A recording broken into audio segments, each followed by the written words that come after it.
Hello everyone, welcome to lead script. So CAT 2025 is around the corner. 7 weeks का time बचा है and इस time पर आपकी फीलिंग्स जो है ना वो बड़ी ज़्यादा मिक्स्ड होने लगी होंगी। बहुत कुछ आप फील कर रहे होगे and I can understand that part. अब नेक्स्ट जो 7 वीक्स है इनका कैसे प्लान किया जाए, क्योंकि अल्टीमेटली जो एग्जाम को एस करेंगे और नहीं करेंगे वो तो यही टाइम डिसाइड करने वाला है। तो इस टाइम का यूटिलाइजेशन कैसे किया जाए कि मेरे चांसेस जो है एग्जाम में एस करने के काफ़ी ज़्यादा बढ़ जाएं, मैं कोई भी गलती ना करूं अपने लिए एंड जितना मुझे आता है मैं अपना बेस्ट पॉसिबल वे में अपना उस अकॉर्डिंग स्कोरिंग भी कर पाऊं एंड या शायद उससे ज़्यादा ही स्कोर कर पाऊं। तो क्या करना चाहिए, आओ आज हम इसके बारे में बात करते हैं। बहुत सारे क्वेश्चंस हैं स्टूडेंट्स के माइंड में। कुछ लोग नवंबर दिसंबर लास्ट ईयर प्रिपरेशन स्टार्ट कर रहे थे, कुछ जनवरी फरवरी मार्च में करे होंगे, कुछ 4-5 महीने पहले प्रिपरेशन स्टार्ट किए होंगे। बट ये अराउंड 45 डेज जो एंड के बचे हैं यही डिसाइड करेंगे कौन एग्जाम में एस कर जाएगा, कोई नहीं। अगर कोई पर्सन इस टाइम पर ढीला पड़ गया तो हाई चांसेस, बहुत ज़्यादा हाई चांसेस कि एग्जाम बहुत खराब कर बैठेगा। एंड अभी तक भी जिसके मॉक्स में मार्क्स नहीं आ रहे बट वो ढीला नहीं पड़ा, वो प्रिपरेशन करता गया, इस चीज़ पे बिलीव करता गया कि मैं कर सकता हूँ, मैं कर सकता हूँ, मैं कर सकता हूँ, और मेहनत भी कर रहा है, तो वो रिजल्ट लेकर जाएगा। हर ईयर का जर्नी है, हर ईयर स्टूडेंट्स जो है वो क्लियर कर जाते हैं इस टाइम से भी अगर वो लगे रहते हैं, और बड़े सारे पेपर खराब कर बैठते हैं नेगेटिव एनर्जी होने की वजह से। प्रिपरेशन अच्छे से होने के बावजूद भी ओवर थिंकिंग में फंस गए, नहीं प्रिपेयर किया, टाइम खराब हो गया एंड इवेंचुअली उनका एग्जाम खराब हो जाता है। तो ये टाइम बड़ा क्रूशियल है, इसको, इसकी इंपॉर्टेंस को समझिए और इस टाइम का वेस्टेज बिल्कुल भी मत करिएगा। बड़े सारे लोग इस टाइम पे पूछते हैं भैया कैट में तो मेरे मार्क्स में उतना स्कोर तो आ नहीं रहा है, अब मैं क्या नॉन कैट एग्जाम्स पे शिफ्ट कर जाऊं या मैं नेक्स्ट ईयर कैट के लिए सोचूं, इस ईयर तो मेरा होगा नहीं। देखिए ये तो एकदम नेगेटिव एनर्जी है। अगर ये सोचना है ना तो now is not the time. आप दिसंबर 1 को सोचना, कैट के नेक्स्ट डे सोचना कि अब मैं आगे क्या करूं, बट अभी आपका फर्स्ट टारगेट कैट था, वो कैट ही रहेगा। कैट के थ्रू बड़े सारे कॉलेजेस में ऑप्शंस हैं, तो अगर आपने पेपर को सीरियसली लिया और अच्छे से प्रिपेयर करा, इवन इफ आप लास्ट 45 डेज की भी बात करते हो, तब भी बहुत हाई चांसेस है कि एग्जाम में आप एस करोगे। और ये सिर्फ कहने की बात नहीं है, हर ईयर बहुत सारे लोग करते हैं। शायद आपके नोन में कोई ना कोई स्टूडेंट हो, किसी का सक्सेस स्टोरी आपने देखा हो। तो लोग, ऐसा नहीं है कि मार्क्स में बहुत अच्छा स्कोर ही ला रहे होते हैं, कई बार बहुत अच्छा लाने के बाद भी पेपर में खराब हुआ, ऐसा नहीं है कि नहीं होता। और बड़े सारे लोग ऐसे होते हैं कि मार्क्स में उतना अच्छा कभी आया भी नहीं होता, कैट में बेस्ट परफॉर्मेंस आया होता है। तो दैट इज डेफिनेटली पॉसिबल, उसके लिए लगे रहना पड़ता है। आप हिम्मत छोड़कर चीजें छोड़ नहीं सकते हो, अगर वो छोड़ोगे फिर नहीं होगा।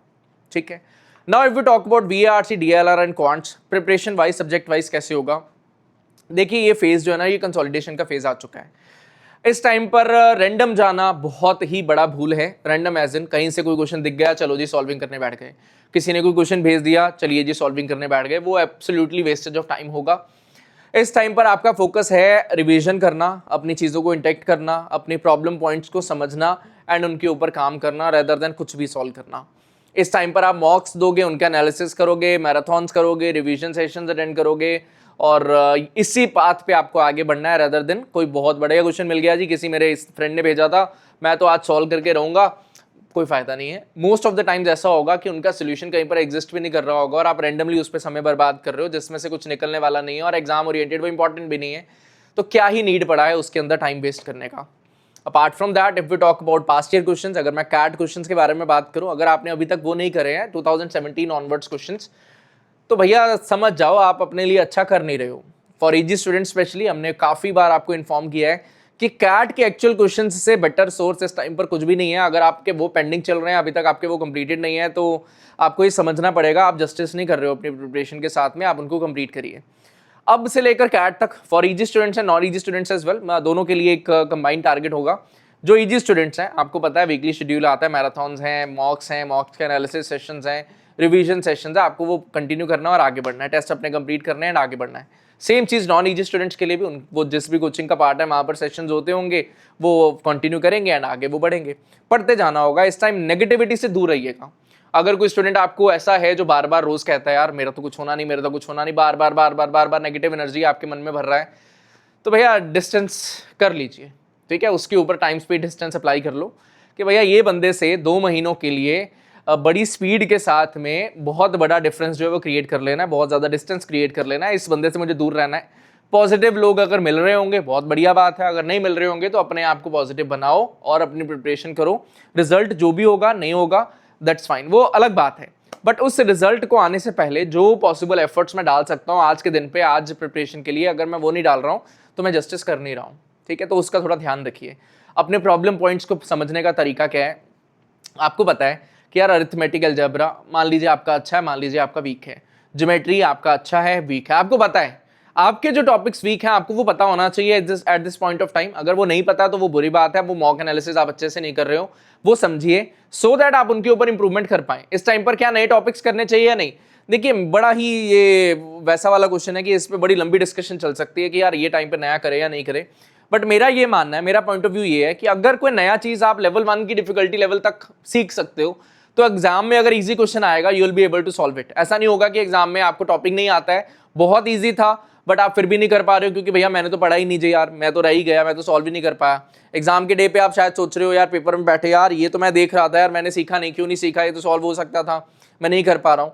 वो बड़ा फिर दुख लगता है उस टाइम पर कि यार 3 मार्क्स सामने होते हुए भी मैं बटोर नहीं पा रहा हूँ, तो वो चीज़ तो नहीं होना चाहिए। तो एटलीस्ट लेवल ऑफ डिफिकल्टी 1 की चीज़ें तो आपकी हो जानी चाहिए।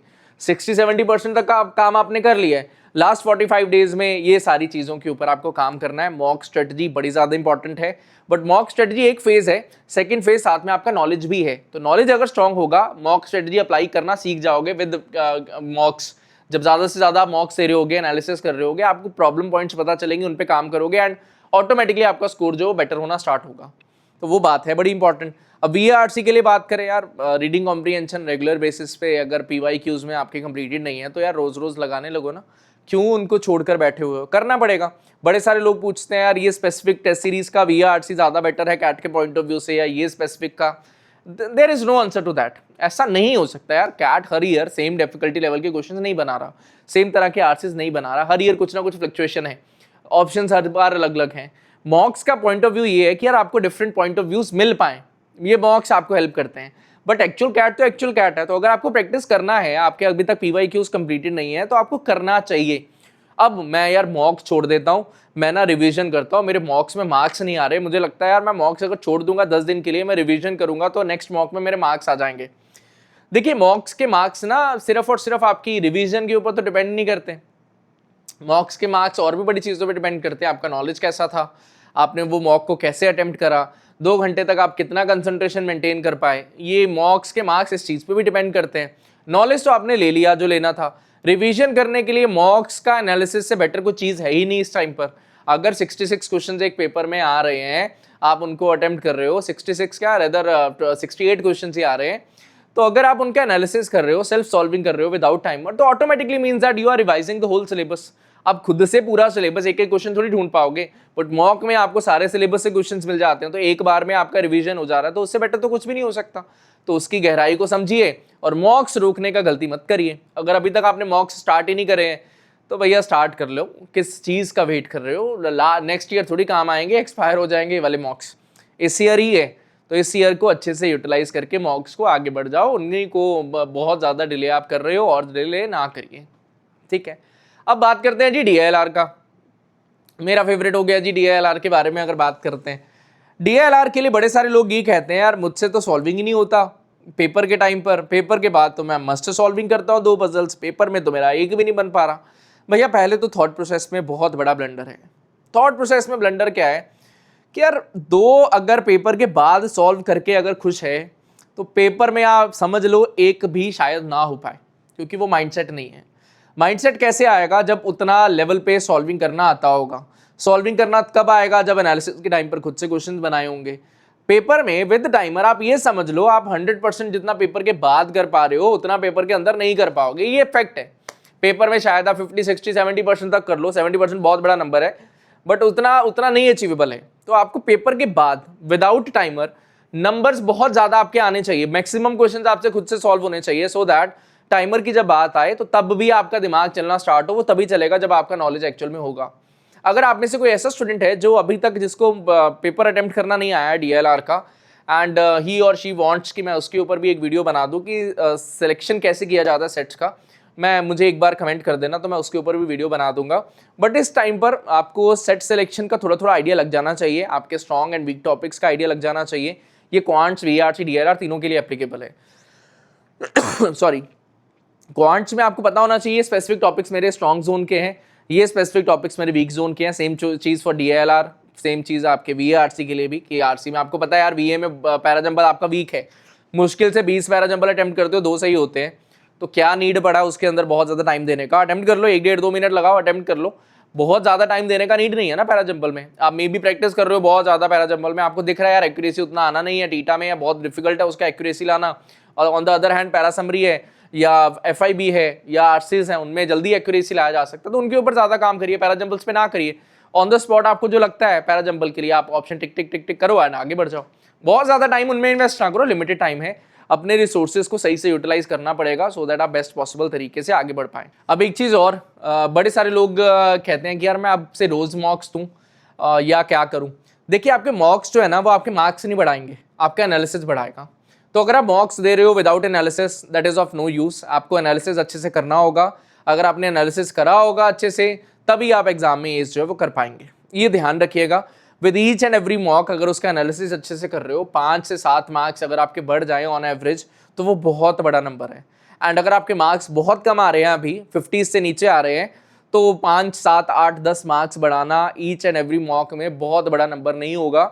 मतलब आप 5 से 7 मॉक्स में अपना स्कोर 25 to 30 की रेंज में बढ़ा सकते हो, कोई बहुत बड़ी बात नहीं है, प्रोवाइडेड आपने सही से पढ़ाई कर रखा हो एंड एनालिसिस आप अच्छे से कर रहे हो। चलिए एक चीज़ और बात कर लेते हैं, अगर मैं कट शॉर्ट कर दूं कुछ चीज़ों को, क्या चीज़ें नहीं करना है। सबसे पहले तो टॉपिक्स पे जंप मत करिए, रैंडम जंपिंग। एक कुछ करना स्टार्ट करा, जंप कर गए दूसरे पे, दूसरा करना स्टार्ट करा, नहीं हो रहा, तीसरे पे जंप कर गए, वो मत करिए। थोड़ा सा प्लान करिए, वीकनेसेस ढूंढिए एंड आगे बढ़िए। सेकंड चीज़, अपना रिवीजन को स्किप करने का गलती मत करना। रिवीजन बड़ा ज़्यादा इंपॉर्टेंट है। जो टॉपिक्स में आपको लग रहा है चीज़ें भूल रही हैं उनको रिवाइज करिए, आपके लिए बहुत ज़्यादा हेल्पफुल होगा। और तीसरा चीज़, अपना प्रोग्रेस किसी फ्रेंड के साथ में कंपेयर मत करिए, बहुत बड़ा मिस्टेक हो जाएगा ये, नेगेटिविटी से भरा हुआ मिस्टेक होगा ये। आपको बार बार मन में आता रहेगा यार मैं तो बड़ा प्रिपेयर कर रहा हूँ, ये सामने वाला तो कुछ करता भी नहीं है, इसके मार्क्स आ रहे मेरे नहीं आ रहे। आपका फाइट एक्चुअल में अपने साथ ही है। आपके मन में ये ज़रूर आता होगा यार कैट तो इतने सारे लोग देंगे, मेरा तो बड़े सारे लोगों के साथ कॉम्पिटिशन है, बट एक्चुअल में आपका कॉम्पिटिशन अपने साथ ही है कि मैं आज जिस लेवल पे हूँ कल क्या मैं उससे बेटर परफॉर्मेंस दे सकता हूँ या नहीं। बस इतना सा फाइट है। अगर आप उसके लिए वर्क कर रहे हो तो आप अपने लिए बेस्ट कर रहे हो, इससे अच्छा कुछ भी नहीं हो सकता। एंड अगर आप इस पर चलते चले गए तो आपको रिजल्ट पॉजिटिव मिलने के चांसेस बहुत ज़्यादा बढ़ जाएंगे, बहुत ज़्यादा, मतलब बहुत ज़्यादा। तो प्लीज़ इन चीज़ों को सोचिए एंड पढ़ाई अच्छे से करिए, प्रोक्रास्टिनेशन से बचिए। सिर्फ सोचना नहीं, सोचना और फिर साथ में पढ़ना, ये आपके लिए बड़ा ज़्यादा इंपॉर्टेंट है। अगर आप वो कर पा रहे हो तो आप अच्छा कर रहे हो अपने लिए, एंड ऐसे ही आप आगे बढ़ते जाइए।